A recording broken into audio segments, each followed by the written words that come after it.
Hello friends, welcome back to my channel. हमारे उत्तर प्रदेश के GK में आज का टॉपिक रहेगा उत्तर प्रदेश का भौगोलिक विभाजन। इससे पहले हमने उत्तर प्रदेश का परिचय व उत्तर प्रदेश की जलवायु के बारे में डिटेल में जान लिया था। तो चलिए स्टार्ट करते हैं। उत्तर प्रदेश का भौतिक स्वरूप क्या है? उत्तर प्रदेश कहाँ पर स्थित है? उत्तर भारत या उत्तर मध्य भारत में। उत्तर प्रदेश का क्षेत्रफल कितना है? 2,40,928 वर्ग किलोमीटर, यानी कि भारत का 7.33% है।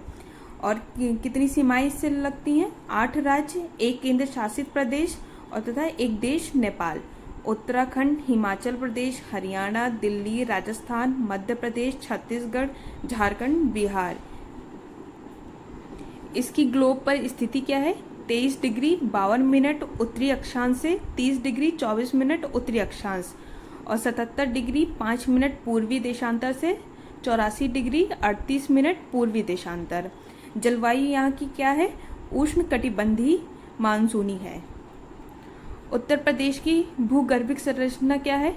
भूगर्भिक दृष्टि से उत्तर प्रदेश भारत के प्राचीनतम गोंडवाना लैंड महाद्वीप का एक हिस्सा है। प्रदेश का दक्षिणी पठारी भाग कैम्ब्रियन युग में विंध्यक्रम शैलों से निर्मित है। विंध्यक्रम की शैलों में चूना पत्थर, बलुआ पत्थर, डोलोमाइट आदि शैलें पाई जाती हैं। इन शैलों में जीवाश्म अवशेषों का अभाव होता है। उत्तर प्रदेश में शिवालिक श्रेणियों और दक्षिण में विंध्य श्रेणियों के मध्य में गंगा यमुना का मैदान है, जो कि प्लीस्टोसीन युग से अब तक अवसादों के निक्षेप के परिणाम स्वरूप बना है। उत्तर प्रदेश का भौगोलिक विभाजन किसी क्षेत्र में पाई जाने वाली भौगोलिक आकृतियों जैसे पर्वत, पठार, मैदान आदि के आधार पर विभाजित करना भौगोलिक विभाजन कहलाता है। यानी कि भौगोलिक विभाजन क्या होता है कि किसी क्षेत्र में पाई जाने वाली भौगोलिक आकृतियों जैसे पर्वत, पठार, मैदान आदि के आधार पर विभाजित करना भौगोलिक विभाजन कहलाता है।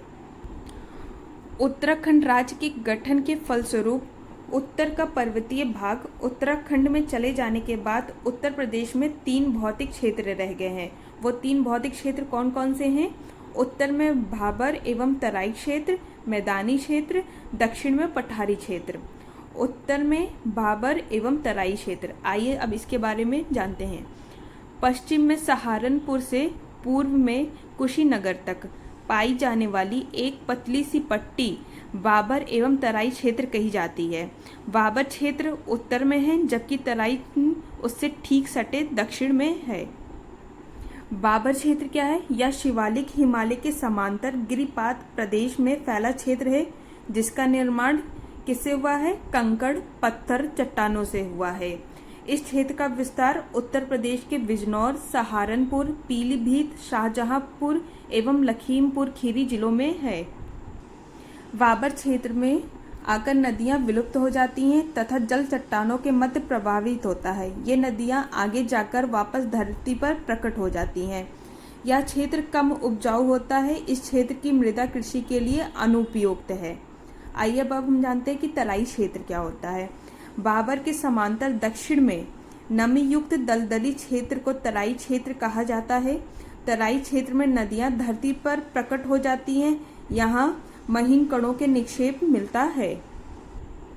वर्तमान में तराई की अधिकांश भूमि को कृषि योग्य बना लिया गया है। इस क्षेत्र में गन्ना एवं धान की खेती हेतु उपयुक्त दशाएं होती हैं।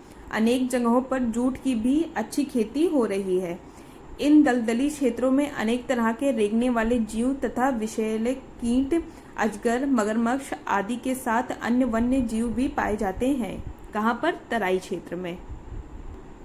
मैदानी क्षेत्र गंगा का मैदान क्या होता है?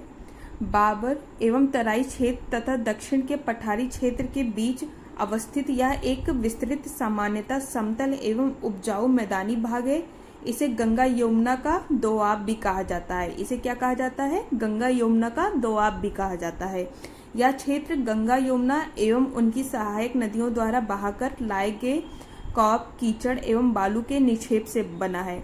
मतलब कि ये मैदानी क्षेत्र किससे बना है? जो गंगा यमुना और उसकी सहायक नदियों द्वारा बहाकर लाए गए कॉप, कीचड़ एवं बालू के निक्षेप से बना है। निक्षेपों की संरचना के आधार पर इस मैदान को दो उप विभागों में बांटा गया है। कौन कौन से? खादर क्षेत्र और बांगर क्षेत्र। खादर क्षेत्र क्या होता है? नदी के पास वाला क्षेत्र जहां पर बाढ़ आती रहती है, खादर क्षेत्र कहलाता है। लगभग हर वर्ष बाढ़ आने के कारण यहाँ की मृदा का नवीकरण होता रहता है। इस कारण ये प्रदेश उपजाऊ बना रहता है। इसका निर्माण नई जलोढ़ मृदा से हुआ है। इसकी ऊंचाई बांगर प्रदेश से कम होती है। बांगर क्षेत्र क्या होता है? नदी के दूर वाला क्षेत्र जो नदी द्वारा लाई गई मिट्टी से पाटा गया है। इस प्रदेश में बाढ़ नहीं आती है, जिस कारण यहाँ की मिट्टी का नवीकरण नहीं हो पाता है। बांगर प्रदेश कहलाता है। ये प्रदेश मैदान के ऊंचाई वाले क्षेत्र होते हैं। इस प्रदेश में पुरानी जलोढ़ मृदा पाई जाती है। आइए अब जानते हैं कि दक्षिण में पठारी क्षेत्र क्या है। यह पठारी क्षेत्र मध्य के मैदानी क्षेत्र के ठीक दक्षिण में स्थित है। इसे बुंदेलखंड का पठार भी कहते हैं। यह प्रायद्वीपीय भारत का उत्तरी विस्तार है। इस पठारी क्षेत्र की सामान्य ऊंचाई 300 मीटर के आसपास है। मिर्जापुर, सोनभद्र जिले के कुछ स्थानों पर कैमूर और सोनाकर की पहाड़ियां लगभग 600 मीटर तक ऊंची हैं, जो दक्षिण भाग की सबसे ऊंची पहाड़ी है। यह क्षेत्र ललितपुर, झांसी, जालौन, हमीरपुर, महोबा, बांदा, चित्रकूट, इलाहाबाद जिले के गंगा के दक्षिण भाग तथा वाराणसी जिले की चकिया तहसील तक फैला हुआ है। इस क्षेत्र की मुख्य नदियां चंबल, बेतवा, केन, सोन एवं टॉन्स है। चंबल, बेतवा एवं केन यमुना नदी की, जबकि सोन एवं टॉस गंगा नदी की सहायक नदियां हैं। यह कम वर्षा का क्षेत्र है एवं इसके ज्यादा भागों में लाल मिट्टी पाई जाती है, जो कृषि हेतु कम उपजाऊ है। यहाँ की प्रमुख फसलें चना, सरसों, अरहर, ज्वार एवं गेहूं है। बुंदेलखंड के पठार तथा विंध्याचल पर्वतमाला का निर्माण प्री कैम्ब्रियन युग काल में हुआ है। तो दोस्तों, यहीं पर उत्तर प्रदेश का भौगोलिक विभाजन समाप्त होता है। धन्यवाद दोस्तों।